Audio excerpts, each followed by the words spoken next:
Salam əziz müəllimlər. Bizim bugünkü verilişimiz fizika fənninə həsr olunur. Biz bugün Turan İslamın təqdimatında molekulyar kinetik nəzəriyyə, ideal qaz qanunları mövzularına dair müxtəlif test tapşırıqlarının izahı ilə tanış olacağıq. Salam Turan xanım. Salam Pərinə xanım, xoş gördük. Turan xanım, qeyd olunan mövzu ilə bağlı müəllimlər nələrə diqqət yetirməlidirlər? Deməli, molekulyar kinetik nəzəriyyənin əsasları, ideal qaz qanunları və izoproseslərə əsasən diqqət yetirsələr daha yaxşı olar. O zaman gəlin birbaşa testlərin izahına başlayaq, vaxt itirməyək. Başlayaq. İdeal qazın təzyiqinin molekullarının orta kinetik enerjisindən asılılıq qrafiki verilmişdir. Həmin prosesdə qazın konsentrasiyasının təzyiqdən asılılıq qrafiki hansıdır? Qrafikdən göründüyü kimi təzyiq və kinetik enerji bir-birindən düz mütənasib asılı olaraq artır. Və biz kinetik enerjinin düsturuna nəzər yetirsək, görərik ki, Y kinetik bərabərdir 2-də 3 KT və P-nin T-yə olan nisbəti bərabərdir konstant. Bu halda bu proses izoxor proses adlanır və bərabərdir konstant. Proses izoxor prosesdir və izoxor prosesdə konsentrasiya sabit olduğu üçün biz ikinci qrafikdən konsentrasiyanın sabit halını götürməliyik. Konsentrasiyanın sabit olduğu hal isə 1,6 və 1,4 proseslərinə uyğun gəlir. 1,6 prosesində konsentrasiya sabitdir, lakin təzyiq azalır. 1,4 prosesində isə konsentrasiya sabitdir, lakin təzyiq artır. Və biz burada təzyiqin artdığı halı götürməliyik. Yəni 1,4 prosesini. Doğru cavabımız C variantı 1,4. Sabit kütləli ideal qazın təzyiqinin temperaturdan asılılıq diaqramı verilmişdir. Diaqrama uyğun hansı ifadələr doğrudur? Biz buradakı ifadələr üzərindən izah verəcəyik. 1-2 hissəsində konsentrasiya azalır. Qrafikə nəzər yetirsək, görərik ki, 1-2 hissəsində təzyiq sabit, temperatur isə artır. Əgər temperatur artırsa, deməli həcm də artır. Həcm artırsa, konsentrasiya azalmalıdır. Deməli, birinci ifadə doğrudur. 2-3 hissəsində qazın həcmi artır. 2-3 hissəsində qazın temperatur gördüyümüz kimi sabitdir, təzyiq isə artır. Əgər temperatur sabitdirsə və təzyiq artırsa, qazın həcmi azalmalıdır. Deməli, ikinci ifadə də yanlışdır. 1-2 hissəsində qaz molekullarının orta kvadratik sürəti azalır. 1-2 hissəsində gördüyümüz kimi temperatur artır. Əgər temperatur artırsa, molekulların orta kvadratik sürəti artmalıdır. Deməli, 3 ifadəsi də yanlışdır. 1-2 hissəsində qaz molekullarının orta kvadratik sürəti artır. 1-2 hissəsində temperatur gördüyümüz kimi artır. Əgər temperatur artırsa, molekulların orta kvadratik sürəti də artmalıdır. Deməli, 4 ifadəsi doğrudur. 2-3 hissəsində qaz molekullarının orta kvadratik sürəti azalır. 2-3 hissəsində temperatur sabitdir, təzyiq isə artır. Və qaz molekullarının orta kvadratik sürəti temperatur sabit olduğu üçün sabit qalacaq. Deməli, 5 ifadəsi yanlışdır. 1-2 hissəsində qazın həcmi artır. 1-2 hissəsində gördüyümüz kimi temperatur artır, təzyiq sabitdir. Əgər temperatur artırsa, qazın həcmi də artmalıdır. Deməli, 6 ifadəsi də doğrudur. Beləliklə, doğru cavab 1, 4, 6. Növbəti sualımız yenə də qrafik tipli tapşırıqdır. Verilmiş kütləli ideal qazın həcminin temperaturdan asılılıq qrafiklərində hansı proseslər təsvir olunub? Qrafikdən göründüyü kimi 1-2 halında temperatur sabitdir və həcm azalır. Əgər 1-2 halında temperatur sabitdirsə, deməli bu proses izotermik prosesdir. 2-3 halında həcm temperaturdan asılı olaraq artır. Deməli bu proses izobarik prosesdir. 3-4 halında həcm sabitdir, temperatur isə artır. Həcm sabitdirsə, bu proses izoxorik proses adlanır. Və beləliklə doğru cavab A variantı izotermik, izobarik, izoxorik. Növbəti tapşırığımız məsələdir. Qapalı qabdakı qazı 120 Kelvin qızdırdıqda təzyiqi 40% artdı. Qazın başlanğıc temperaturunu hesablayın. Qapalı qab olduğu üçün burada həcm sabitdir. Və məsələnin şərtində bizə verilir ki, təzyiq 40% artdı. Əgər təzyiq 40% artırsa, P2 bu halda 1,4 P1-ə bərabər olacaq. Və eyni zamanda məsələnin şərtində qazın 120 Kelvin qızdırıldığı yazılıb. Deməli, T2 bərabərdir, T1 üstə gələk 120 Kelvin. Və biz Şarl qanunundan istifadə edərək, yəni P2 bölünsün P1 bərabərdir T2 bölünsün T1 ifadəsindən istifadə edəcəyik. Və məsələnin şərtində verilənləri Şarl qanununda yerinə yazmaqla hesablama aparacağıq.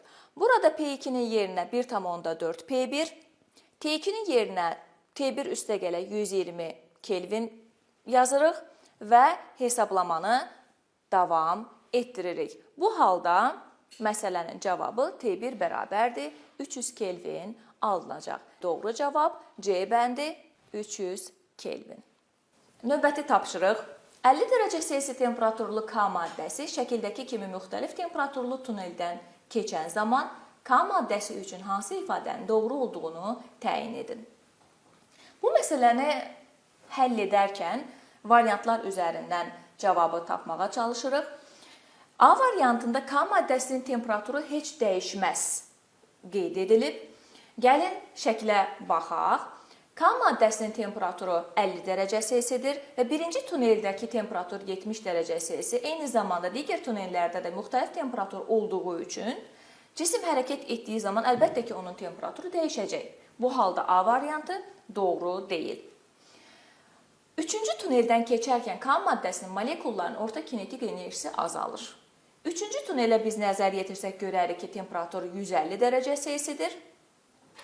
Bu halda molekulların orta kinetik enerjisi temperatur artdığı üçün əlbəttə ki, artmalıdır. Deməli, B variantı da doğru deyil. İkinci tuneldən keçərkən K maddəsinin temperaturu artar.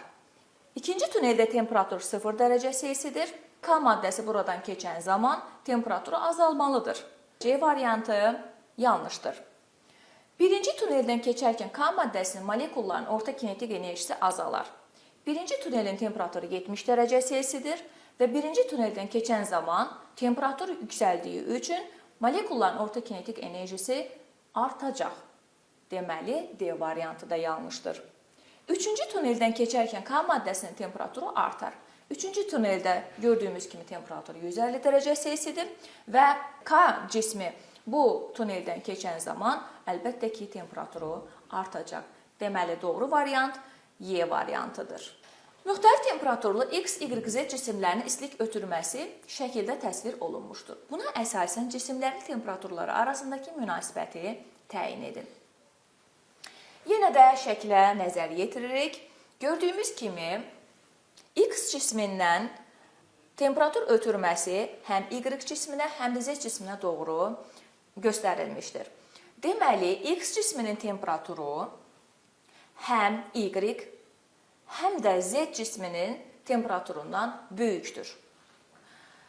Mavi cismə nəzər yetirsək, yəni Y cisminə nəzər yetirsək görərik ki, Y cismindən Z cisminə doğru temperatur ötürməsi baş verib. Deməli, Y cisminin temperaturu Z cisminin temperaturundan böyükdür.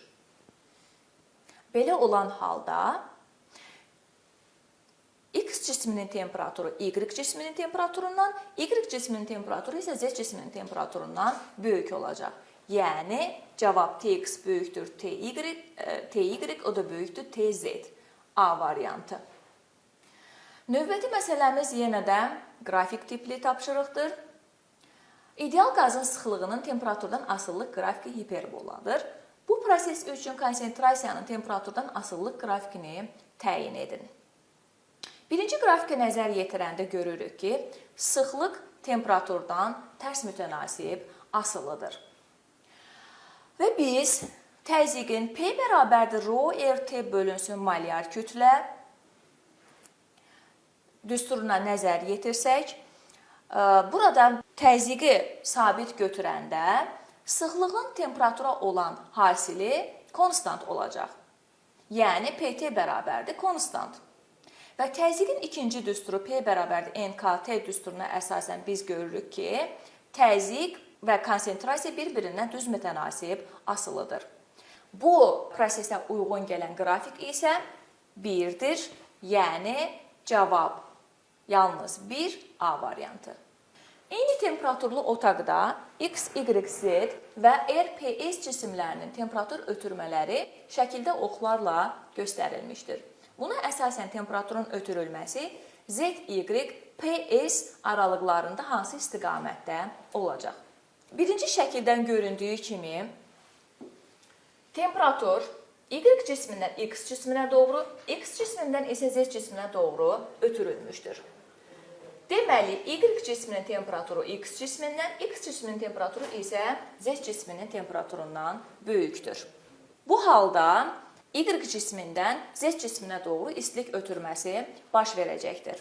Ty böyükdür Tx, Tx böyükdür Tz, Ty böyükdür Tz. İndi isə ikinci şəklə baxaq. İkinci şəkildə də göründüyü kimi temperatur ötürməsi S-dən R-ə doğru, R-dən isə P-yə doğru baş verir. Burada S cisminin temperaturu daha böyük olduğu üçün S-dən R-ə doğru temperatur ötürməsi baş vermişdir və R-dən də P-yə doğru. Bu şəkildə isə istilik ötürməsi S-dən P-yə doğru baş verəcəkdir. Yəni Ts böyükdür Tr, Tr böyükdür Tp, Ts böyükdür Tb. Doğru cavab B. Kürə şəkilli qablarda eyni temperaturlu qaz var. Kranı açdıqda qablarda qərarlaşmış təzyiq neçə P olar? Bir-biri ilə K açarı vasitəsilə birləşdirilmiş iki kürə şəkilli qab görürük və burada biz Dalton qanunundan istifadə edəcəyik. Dalton qanununa görə P qərarlaşmış təzyiq bərabərdir P1 V1 üstəgələk P2 V2 bölünsün V1 üstəgələk V2. Və biz hesablamanı asanlaşdırmaq üçün V-ləri, yəni V1 və V2-ni V ilə işarə edirik. Birinci kürə şəkilli qabın həcmi V, ikinci kürə şəkilli qabın həcmi isə 8V-yə bərabərdir. Və bu verilənləri qərarlaşmış təzyiqin düsturunda yerinə yazsaq, sonda 4P almış olarıq. Doğru cavab 4P, C variantı. Yerilmiş kütləli ideal qazın təzyiqinin molekulların konsentrasiyasından asıllıq qrafiki verilmişdir. Hansı proses və ya proseslərdə ideal qazın sıxlığı artar? Qrafikdən göründüyü kimi ideal qazın təzyiqinin konsentrasiyadan asıllığına aid bir neçə proses təsvir edilmişdir. Birinci düsturdan göründüyü kimi təzyiq konsentrasiya ilə düz mütənasib asılıdır. İkinci düsturda təzyiq sıxlıqla düz mütənasib asılıdır. Biz konsentrasiyanın artan halını taparıqsa, sıxlığın da artan halını tapmış oluruq. Gəlin 1-2 prosesinə baxaq. 1-2 prosesində təzyiq sabit, konsentrasiya isə artır. Əgər konsentrasiya artırsa, deməli sıxlıq da artır. 1-3 prosesində həm təzyiq, həm konsentrasiya artır. Deməli konsentrasiya artdığı üçün sıxlıq da artır. 1-4 prosesində təzyiq artır, konsentrasiya isə sabitdir. Əgər konsentrasiya sabitdirsə, deməli sıxlıq da sabitdir. 1-5 prosesində təzyiq sabitdir, konsentrasiya isə azalır. Konsentrasiya azalırsa, deməli sıxlıq da azalır. 1-6 prosesində isə həm təzyiq, həm də konsentrasiya azalır. Konsentrasiya azalırsa, deməli sıxlıq da azalır. Və bizdən qazın sıxlığının artması istənildiyi üçün biz doğru cavab olaraq 1-2 və 1-3 halını götürəcəyik. Doğru cavab A variantı. Növbəti tapşırığımız məsələdir. Həcmi 0,1 kubmetr balonda temperaturu 300 Kelvin və təzyiqi 7/10⁻³ paskal olan 2 kiloqram kütləli qaz var. Bu qaz molekulunun kütləsini hesablayın. Bunun üçün biz PV bərabər M bölünsün M0 KT düsturundan istifadə edəcəyik. Və biz düstura əsasən M0-ı tapsaq, M0 bərabərdir MKT bölünsün PV olacaq. Və məsələnin şərtində verilənləri düsturda yerinə qoyub yazsaq və hesablamanı davam etdirsək, sonda 1,2/10⁻³ kiloqram almış olarıq. Deməli, doğru cavabımız C variantı 1,2/10⁻³ kiloqram. Növbəti tapşırıq keyfiyyət tipli tapşırıqdır. Verilmiş kütləli ideal qazın həcmi və temperaturu 3 dəfə artarsa, təzyiqi necə dəyişər? Məsələni həll etmək üçün PV bölünsün T bərabərdir konstant Klaperon düsturundan istifadə edirik. Əgər biz həm həcmi, həm də temperaturu 3 dəfə artırsaq, bu halda gördüyünüz kimi 3-lər ixtisar gedəcək və düstur olduğu kimi qalacaq. Yəni, ideal qazın temperaturunu və həcmini biz dəyişsək də təzyiqi dəyişməyəcək. Cavab Y variantı. Növbəti tapşırıq. Sabit təzyiqdə ideal qazın bir halından 2 halına keçməsi üçün kütləsi necə dəyişər? Məsələni həll etmək üçün PV bərabərdir MR T bölünsün molyar kütlə düsturundan istifadə edəcəyik. Burada P sabit, T qrafikdən göründüyü kimi sabitdir, molyar kütlə sabitdir və həmçinin R universal qaz sabitidir. Həcm kütlə ilə düz mütənasib asılı olduğundan həcm 3 dəfə azaldığı üçün kütlə də 3 dəfə azalar. Doğru cavab B variantı 3 dəfə azalar. Tapşırıqlarımız bu qədər. Ümid edirəm ki, bu tapşırıqlar imtahan verən müəllimlər üçün yararlı olacaq və eyni zamanda sertifikatlaşdırma imtahanında bütün müəllimlərə uğurlar arzulayıram. Turan xanım, ətraflı izahınıza görə biz sizə təşəkkür edirik. Həqiqətən də müəllimlər üçün faydalı bir material olacaq. Çox sağ olun, mən təşəkkür edirəm. Əziz müəllimlər, biz bugünlük verilişi yekunlaşdırırıq. Növbəti buraxılışlarda görüşənə qədər.